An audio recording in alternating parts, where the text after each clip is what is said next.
দীর্ঘ প্রায় 14 বছর পর আবারও বড় পর্দায় কামব্যাক করতে চলেছে অভিনেত্রী শতাব্দী রায়। মৈনাক ভৌমিকের ভৌতিক কাহিনী চিত্র বাৎসরিকে তিনি অভিনয়ের মাধ্যমে পুনরায় টলিউড ফিল্ম ইন্ডাস্ট্রিতে ফিরলেন। রাজনৈতিক কর্মসূত্রে এই দূরত্ব ছিল এতদিন। ভালো পরিচালক তথা ভালো গল্প বলেই বাৎসরিক ছবিতে অভিনয় করতে রাজি হয়েছেন তিনি বলে জানান। ভূতকে ভীষণই ভয় পান। বাৎসরিক ছবিতে রীতা ভরি ও ঈশানকে অভিনয় করতে দেখা যাবে পাশাপাশি। শতাব্দী রায় সহ রীতা ভরি ও অন্যান্য কলাকুশলীদের উপস্থিতিতে সম্প্রতি ছবির ট্রেলার লঞ্চ অনুষ্ঠিত হয়ে গেল শহরের এক ব্যাংকুয়েটে। ভৌতিক ছবি টলিউডে তেমন তৈরি হয় না। সেদিক থেকে এই ছবি দর্শকদের কতটা ভালোবাসা পায় তা জুনের প্রথম সপ্তাহে ছবি মুক্তির পর বোঝা যাবে। শতাব্দী রায় আগামী দিনে আর কোন কোন সিনেমায় অভিনয় করতে চলেছে তা জানা যাবে আগামী দিনেই। মৈনাকের ডিরেক্টর হিসেবে ছবি মানুষ গ্রহণ করে, ছবি ভালো পছন্দ করে, সেই ভরসা আমার মনে করছি। মনে হয়েছে যে মৈনাক যে সাবজেক্টটা শুনিয়েছে এটা আমার ভালো লেগেছে। নারী কেন্দ্রিক চরিত্র বলে আমার মনে হচ্ছে চরিত্রটা আমি করলে আমার ভালো লাগবে। সেই ভালো লাগা থেকে এবং সবকিছু করা গেছে, সেই ভালো লাগা সেই সুযোগ থেকে কাজটা। দিদি, আমরা পরিচালক হিসেবেও শতাব্দী রায়কে দেখেছি, তো অভিনয়ে যখন ফিরলেন পরিচালনায় কি ফেরার ইচ্ছে আছে? সেটা কঠিন, কারণ এই জন্য যে এত সময়ের ব্যাপার না, সেটা এখন তো ছবি খুব কম দিনে হচ্ছে, 10 দিন 15 দিন 20 দিন, তো সেটা সম্ভব। কিন্তু পরিচালনা মানে অনেক দিন, প্রথম থেকে শেষ অবধি থাকতে হবে অনেক সময়, অত সময়টা আমার পক্ষে। দিদি, তাপস পালের সাথে অনেক কাজ করেছেন, এখন তাপসদা নেই, সেটা নিয়ে কিছু মেমোরিতে বলবে না? একদম মিস করা, যে মানুষটাকে এতদিন ধরে এত কাজ, এত পোস্টার হিসেবে এত বছর ধরে এত বন্ধুত্বের জায়গা থেকে জানতাম, সে নেই, মানে খুবই দুঃখিত। দিদি, দীর্ঘদিন ধরে রাজনীতির সাথে যুক্ত, কতটা এনজয় করলে রাজনীতি? এমপি হিসেবে আমি খুবই এনজয় করেছি। আর দর্শকদের বাৎসরিক দেখার জন্য কি বলবেন? 6 তারিখ বাৎসরিক রিলিজ হচ্ছে, আপনারা হলে আসুন, ছবিটা দেখুন, তবেই আগামী দিনে কাজ আরো করার ইচ্ছে থাকবে এবং ইচ্ছে হবে। আমার এতগুলো মানুষের পরিশ্রম, যেখানে সফল হলেই সেই পরিশ্রম করার সবারই মানে থাকে। সেই জন্য যে ভালোবাসা নিয়ে আমাকে অভিনেত্রী বানিয়েছেন, যে ভালোবাসা দিয়ে আমাকে আজও পর্যন্ত এখানে রেখেছেন, সেই ভালোবাসাকে কেন্দ্র করে আমার হলে এসে আমার ছবি দেখে জানান আমার কেমন লাগলো। দিদি, এই ছবিটাতে যেহেতু অত্যন্ত স্পেশাল একটা ফিল্ম আমার জন্য, এখন এই সময় এমনি মানুষ হরর ফিল্ম খুব বেশি দেখতে চাইছে, দেখছে কতগুলো হরর ছবি, Bollywood, Hollywood, even Malayalam cinema এর মধ্যে দেখলাম যে সফল হলো, ভালো লাগলো। আমার পার্সোনালি রিসেন্ট টাইমে স্ত্রী, শয়তান দুটোই ভালো লেগেছিল। যদিও বাৎসরিকটা হচ্ছে ভীষণই বাঙালি ভূতের গল্প বলতে পারো, মানে গল্প কেন্দ্রিক। ইউজুয়ালি আমরা দেখি একটা পুরো বাড়ি থাকে, ভূতের বাড়ি থাকে, সেখানে মানুষ যায়, তাদের ভূত হন্ট করে। এটা উল্টো, এটা স্বপ্না মানে শতাব্দী যে চরিত্রটা তার এবং আমার বৃষ্টির, এই দুটো মহিলার গল্প। এবং এই ননদ আর বৌদির মধ্যে বলতে পারো যে একটা অদ্ভুত ফ্যামিলি কানেক্ট তৈরি হয় যখন তাদের দুজনেরই কমন ফ্যামিলি মেম্বার, একজনের ভাই আর আমার বর মারা যায়, এবং সেই জন্যই ছবিটার নাম বাৎসরিক। এবং এই যে দুঃখ কষ্টের মধ্যে দুজনের কি বলবো সঙ্গী হয়, আবার ঝগড়া ঝামেলা হয়, তাহলে এই দুটো সম্পর্ক তো ইউজুয়ালি বন্ধু হয় না, আমরা দেখি না সচরাচর হয় বলি। এবং তখন এদের এই কষ্টের জমা অন্ধকারে আমার চরিত্রটা বলতে পারো ভূত আসে, সেখান থেকে হন্টিং শুরু, এবং সেটা ওদের জীবনের দিশাটা অনেকটা পাল্টে দেয়। যেই যাত্রায় ওরা ছিল সেটা অনেকটাই অন্যরকম করে দেয়। তো ওই জন্য ইটস ভেরি ইন্টারেস্টিং। ড্রামাটা যেরকম রয়েছে, একটি দুই মহিলার গল্প, একটা সিস্টারহুডের গল্প বলতে পারো ইন আ ওয়ে।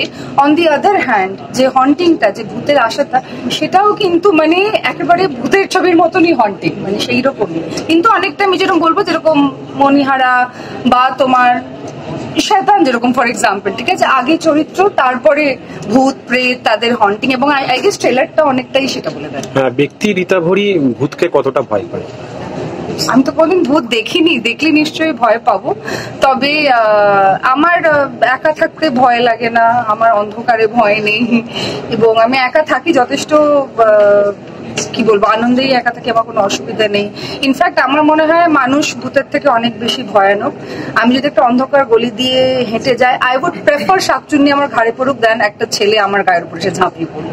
তাই I feel ghost are harmless unless you actually see them. আমার লাস্ট কোশ্চেন, টলিউডে নারী কেন্দ্রিক ছবি ইদানিং একটু বেড়েছে, সেক্ষেত্রে তুমিও সুযোগ পাচ্ছ, সেটা নিয়ে কি বলবে? আমার মনে হয় প্রশ্নটা একটু ভুল আছে। নারী কেন্দ্রিক ছবি বেড়েছে বলে আমি সুযোগ পাচ্ছি, এটা আবার কি কথা?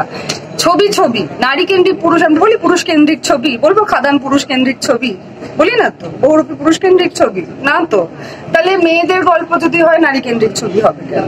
এটা একটা ছবি, ছবির গল্পের মধ্যে রয়েছে দুটো প্রোটাগনিস্ট মহিলা, পুরুষ নয়। সব গল্প কি পুরুষদের গল্প হয় নাকি মেয়েদের গল্প হয় না? তাই বলে তোমরা যেটাকে নারী কেন্দ্রিক বোঝো, যেরকম ব্রহ্মা ছিল বা ফাটাফাটি বলো, তোমরা যেটাকে বোঝো, আবারও বলছি যে নারী কেন্দ্রিক মানে নারী এসে কোনো একটা সমাজের ট্যাবুকে ভাঙবে, লড়াই করবে। বাৎসরিক doesn't break shit, sorry for my language. বাৎসরিক পুরো এন্টারটেইনমেন্ট, ড্রামা এবং হরর একটি ছবি। প্রত্যেকটা ছবিকে যে সবসময় একটা বিশাল বার্তা দিতে হবে তার কোনো মানে নেই। অনেক ছবি আমাদের সাথে অনেক সময় আমাদের মনের কথা বলে, ইমোশনের কথা বলে, এন্টারটেইন করে, সেটারও দরকার রয়েছে। এবং সেই পার্সপেক্টিভ থেকে এটা তো একেবারেই নারী কেন্দ্রিক ছবি নয়।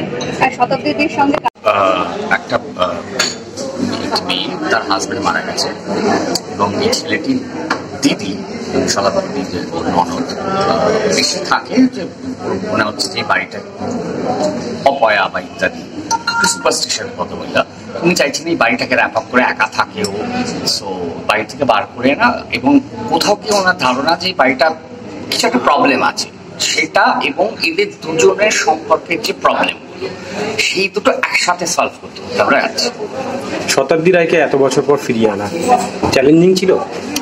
চ্যালেঞ্জিং ছিল আমার পক্ষে, আমার মনে হয় চ্যালেঞ্জিং ছিল আজকে সিচুয়েশন, যেভাবে ছবি সিনেমা বানানো হয়, যে কম সময়ের মধ্যে টেকনোলজি এত চেঞ্জ হয়ে গেছে, সেইটা নিয়ে আমাদের একটা চিন্তা ছিল, আমার চিন্তা ছিল, ওনারও ছিল, যে কিভাবে অ্যাডাপ্ট করবেন। কিন্তু ওই জাত অভিনেতা যেটা হয় সেটা হচ্ছে 2 মিনিট লাগে বেশি ফর্মে আসতে। মানে আমরা দেখেছি প্রত্যেক সময় ছবি রিলিজ হওয়ার পর বিতর্ক তৈরি হয় যে মৌলিক গল্প নয়, এটা কতটা মৌলিক গল্প? এটা মৌলিকই গল্প, মানে এটা একেবারে একটা সম্পর্কের গল্প। আমি লিখতে বসেছিলাম বছরখানেক আগে, এবং তারপরে মনে হলে এটা একটা ভূতের ছবিতে যদি আমি টার্ন ওভার করি, দর্শকদের জন্য কি করবো? বাংলায় ভূতের ছবি বানানো হয় না, জেনারেলি হয় না, কারণ দেখো নতুন জিনিস বানানো দরকার।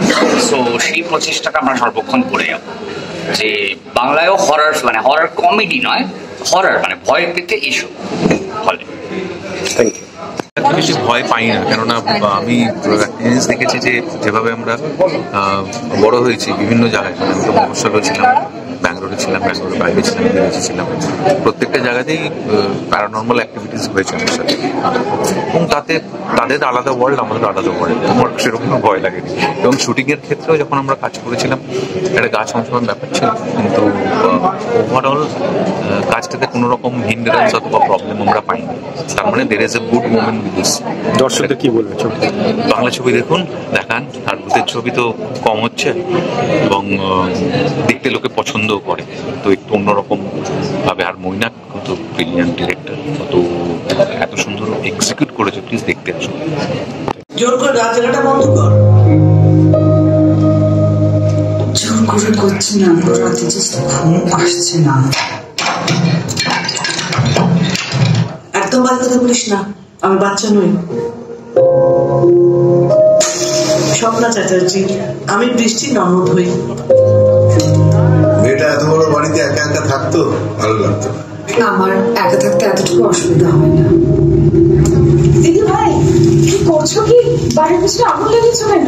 এমনি তোর লাইফটা নষ্ট করেছে, আরো করবে। আর তুই কি এটা বারবার এটা বলে যাস, এই দিদি দিদি করে তোর নীল একদম শেষ হয়ে গেল। কখনো শুনেছিস যে বর নেই আর বউ আর ননদ একসাথে থাকছে? নীলকে দিয়ে জোর করে বাড়িটা কেনালি। এরপরও তো আর বিশ্বাস করবে না যে এই বাড়িটাই নীলকে শেষ করেছে। যেটা জানো না সেটা নিয়ে কথা বলো না প্লিজ। আর এই ভূত প্রেত পিশাচ, আর যদি সত্যি এগুলো হয়,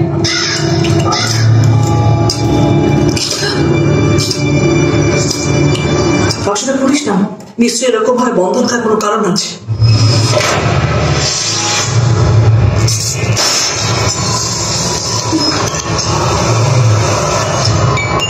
একটা সময়ের পর না সায়েন্সও সবকিছু এক্সপ্লেন করতে পারে না।